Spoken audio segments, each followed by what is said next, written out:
Today we're going to look at a very important and very difficult topic in history about the Hitler Youth Movement. Now, things would have been very different for you had you been born 70 years ago in Nazi Germany. Your lives would have been very different to what they are now. You would certainly not have the freedom that you have now.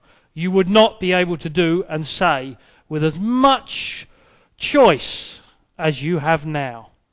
Girls, don't worry about careers, because in Nazi Germany you were brought up to have one career in life, and that was to be a wife, a mother, and raise new young Nazis.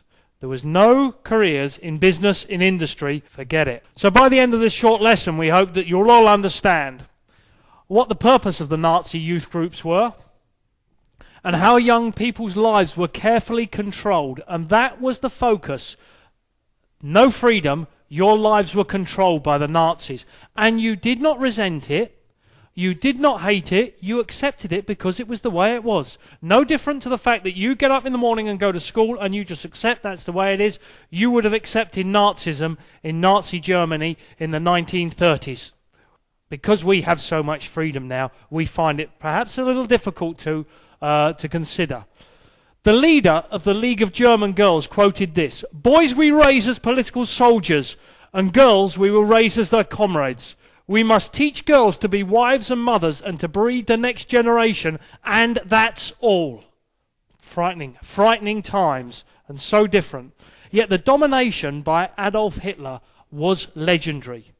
And you must have an open mind. On one hand, he was probably the most tyrannic dictator this world has ever seen, an absolute madman. And yet, on the other hand, his political genius was legendary. And his ability to lead and his ability to speak publicly was almost second to none. And there you see him in front of crowds, absolutely. And he would have driven, or been driven, along past hundreds of thousands of people who were saluting and cheering for him. He was a very popular leader. So what would life have been like for you if you'd have been born in Nazi Germany, if the Nazis had won the Second World War, and we had gone on under Nazi rule? Well, let's think perhaps 5 years ago when you were in school. So, May 2001, your school under Nazi leadership might have started. You'd have been about 9 years of age then. Your day would have started 8 o'clock sharp. 1 hour of keep fit, first of all children. Boys, you would have done boxing, rowing, running or rugger. Girls, you would have done something which was typically girlish of those days, perhaps music or movement. So now we're thinking if the Nazis had been successful.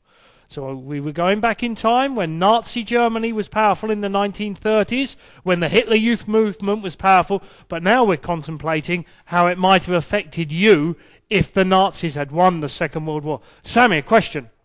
What's rugger? Rugby. Oh. Rugby, yes. How is music keep fit? You've got to understand that the stuff for girls was not like the stuff for boys. So really, we didn't want girls to do boys' stuff. So all the things that girls do in school now, that's the same as you, and they've got exactly the same opportunity and choices as you, in Nazi Germany, if the Nazis were in power, forget it. Very different things, okay? Well, see, for the boys, the subjects would have been, the school had to have a farm or similar agricultural premises. It said that they wanted schools to do agricultural sciences. They wanted you to work on the farmland. And of course, these main qualifications would only be open to boys. Girls had a very different possibilities. So you could have done, as girls, you would have done needlework, domestic science, beauty and therapy. Big divide between boys' roles and girls' roles. Very unlike what we have now. There's a picture of Adolf Hitler there. As I said before, a frightening and tyrannic dictator, but a very unbelievably powerful man.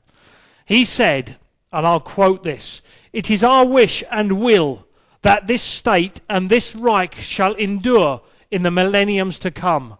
We can be happy in the knowledge that this future belongs to us completely.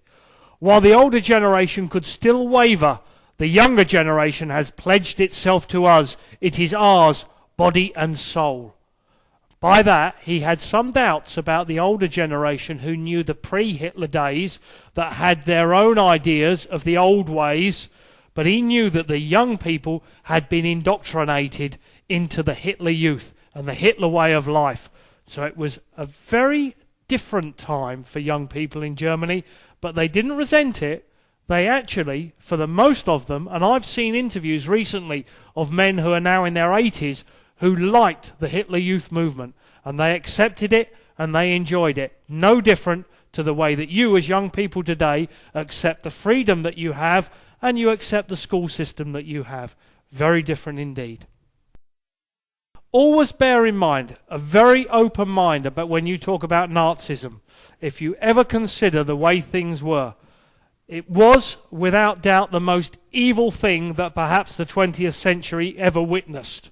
But the rise to fame in Germany of Adolf Hitler was absolutely legendary. But always remember, his legendary rise was always tainted by the evil that he did as well. Are there any questions for me from that? Richard, if you were a small boy in Nazi Germany, what sort of things might you encounter on a day-to-day system? Do an hour's fitness. You certainly would indeed, and that was hard fitness, not like we do in school, running, jumping, that sort of thing. By comparison, girls, Nicole, what sort of thing would you have been doing in school? Music or movement. Music or movement? And what was the girls, Abby? As a girl, what would this whole education system would have been gearing you up as a girl to do what? To be a wife and to look after children. Very, very different, very good answer, but very different to your opportunities that you have now. Thank you once again for listening so carefully, and I look forward next time we meet. We're going to talk about the Holocaust and some of the horrendous things that happened as a result of Nazi power. Thank you once again.